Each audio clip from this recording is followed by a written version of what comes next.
Hello বন্ধুরা, কেমন আছেন সবাই? আশা করি সবাই খুব ভালো আছেন। সবাইকে স্বাগতম ফ্যাক্টস অর টেক চ্যানেলের আরো একটি এক্সপেরিমেন্টাল ভিডিওতে। তো বন্ধুরা, আপনারা কি বলতে পারবেন 100টি আনারস থেকে কত কেজি জুস বের হবে? আর বন্ধুরা, আপনারা তো এই ধরনের ট্রাক্টর অবশ্যই দেখেছেন, কিন্তু আজকের ভিডিওতে এমন একটি ট্রাক্টর দেখতে পারবেন যেটা দেখলে আপনি অবাক হয়ে যাবেন। তো বন্ধুরা, আজকের ভিডিওটি অনেকটা ইন্টারেস্টিং হতে চলেছে, তাই কথা বাড়াচ্ছি না, চলুন ঝটপট করে ভিডিওটি শুরু করে দিই। Number 5, 100 pineapple juice. বন্ধুরা, আপনারা কারা কারা আনারসের জুস খেয়েছেন তা অবশ্যই কমেন্টে জানিয়ে দিবেন। তো বন্ধুরা, তখন কি হবে? যখন 100টি পাইনাপল থেকে জুস বের করা হবে, তখন সেই আনারসগুলো থেকে কতটুকুই বা জুস বের হবে আর কতটুকুই বা আবর্জনা বের হবে, তো সেটা দেখা হবে আজকের এক্সপেরিমেন্টে। তো এক্সপেরিমেন্টে করার জন্য প্রথমেই 100টি আনারস নেওয়া হয়। এরপর প্রায় অনেকক্ষণ কষ্ট করার পর আনারসগুলোর খোলসগুলোকে ছাড়িয়ে নেওয়া হয়। এরপর সেগুলোকে জুসার মেশিনের মাধ্যমে আনারসগুলো রস বের করে নেওয়া হয়। আর বন্ধুরা, আপনারা দেখতে পাচ্ছেন এই মেশিনের একদিক দিয়ে জুস বের হচ্ছিল আর আরেক দিক দিয়ে আনারসের আবর্জনার অংশগুলো বের হচ্ছিল। তো এক এক করে সবগুলো আনারসের রস বের করে নেওয়া হয়। আর আপনারা দেখতেই পাচ্ছেন এই এতগুলো আনারস থেকে কতটুকু জুস বের হয়েছে।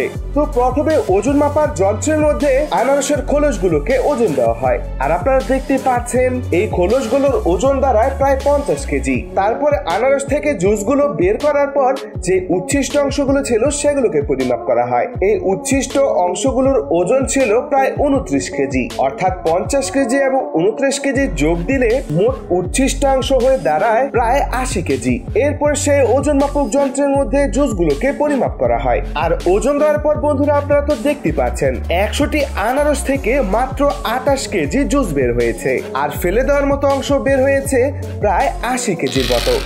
Number 4, hi tech camera zoom. বন্ধুরা, আপনারা তো এই ধরনের চেইন সহ জামা অনেকেই পরেছেন, আর এই চেইন খোলার সময়টাকে যখন হাইটেক ক্যামেরা দিয়ে জুম করে দেখা হয় তখন সেটাকে দেখতে ঠিক এমনটাই দেখায়।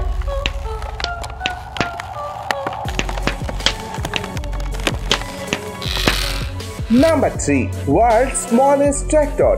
বন্ধুরা, ট্রাক্টরটা আপনারা সবাই দেখেছেন, যেটা দিয়ে জমির হাল চাষ করা হয়, আবার মাঝে মাঝে ইট বালু সিমেন্ট টানা হয়। আর বন্ধুরা, সেই ট্রাক্টর গুলো কতটা বড় হয়ে থাকে সেটা তো আপনারা সবাই জানেন। কিন্তু বন্ধুরা, আজকের এই ভিডিওতে এমন একটি ট্রাক্টর আপনারা দেখতে পারবেন যেটার সাইজ এতটাই ছোট যে সেটা আপনি কল্পনা করতে পারবেন না। তো প্রথমেই এই ট্রাক্টরটা দেখুন। এই ট্রাক্টরটা তো একেবারে স্বাভাবিক সাইজের। তো এরপরে দিলরাজ ভাই অপর ট্রাক্টরে ওঠেন। আর আপনারা দেখতে পাচ্ছেন এই ট্রাক্টরটি পূর্বের ট্রাক্টরের তুলনায় অনেকটাই ছোট, যেটাকে দেখতে অনেকটাই কিউট লাগছিল। हमने इससे छोटा बना दिया है एक और ट्रैक्टर। তো এরপরে দিলরাজ ভাই আরেকটি ট্রাক্টরের সামনে যান। আর আপনারা দেখতেই পাচ্ছেন এই ট্রাক্টরটি পূর্বের ট্রাক্টরের তুলনায় অনেকটাই ছোট।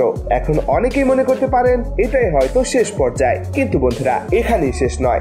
अभी भी ये बड़ा लग रहा है ना, हल्का हल्का सा बड़ा लग रहा है। तो गाइस यार, अब इस पे नजर डालो। আর আপনারা দেখতেই পাচ্ছেন এই ট্রাক্টরটি সবচেয়ে ছোট। এতটা ছোট ট্রাক্টর হয়তো আপনারা কখনোই দেখেননি। तो यार इस पे नजर डालो। এরপর যখন পর্দাটাকে সরানো হয় তখন তো বন্ধুরা, আপনারা দেখতে পাচ্ছেন এটা হচ্ছে সবচেয়ে ছোট ট্রাক্টর। অবাক করার বিষয় এটা হচ্ছে যে এই ট্রাক্টরটিকে চালানো সম্ভব, এমনকি একজন মানুষ এটার মধ্যে বসে চালাতে পারে। তো বন্ধুরা, দিলরাজ ভাই যখন এটার মধ্যে বসে চালানো শুরু করেন তখন তো বন্ধুরা, আপনারা দেখতে পাচ্ছেন এই ট্রাক্টরটি চলতে থাকে। তো বন্ধুরা, এই বড় ট্রাক্টর থেকে শুরু করে এই ছোট ট্রাক্টরের মধ্যে আপনার কাছে কোন ট্রাক্টরটি সবচেয়ে বেশি ভালো লেগেছে তা অবশ্যই কমেন্টে জানিয়ে দিবেন। Number 2, hydraulic press versus cloth. বন্ধুরা, আপনারা তো সবাই জানেন হাইড্রোলিক প্রেস কতটা শক্তিশালী। আজকের ভিডিওতে হাইড্রোলিক প্রেসের নিচে কাপড় রেখে চাপ দেওয়া হবে, কিন্তু সেই হাইড্রোলিক প্রেসটা কোনো ছোটখাটো হাইড্রোলিক প্রেস নয়। সেই হাইড্রোলিক প্রেস এতটাই বড় যে যেটা আপনার আমার উচ্চতার সমান। তো বন্ধুরা, আপনারা তো এই ভিডিও ফুটেজে দেখতে পাচ্ছেন একটি লোক যখন এই হাইড্রোলিক প্রেসের নিচে এতগুলো কাপড় রেখে চাপ দেয় তখন এই কাপড়গুলো আস্তে আস্তে চ্যাপ্টা হতে থাকে। আর এক পর্যায়ে এতগুলো কাপড় চ্যাপ্টা হয়ে একেবারে কতটুকু হয়ে গিয়েছে, যেটা একেবারে অবাকজনক বিষয়। Number 1, meat grinder versus fish.